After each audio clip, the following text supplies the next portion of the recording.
Hi, I'm Neil Peterson with Halide Lighting Supply. Today I'm going to do an unboxing of our industrial grade 600 watt high bay. It is very rugged, comes packed in a good box.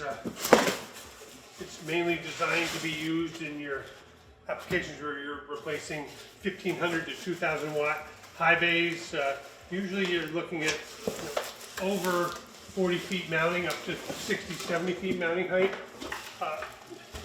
It does have optics for the higher applications. This comes with a safety cord.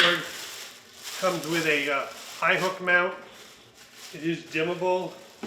Standard unit is 100/277, but it also does come in 347, 480 volt.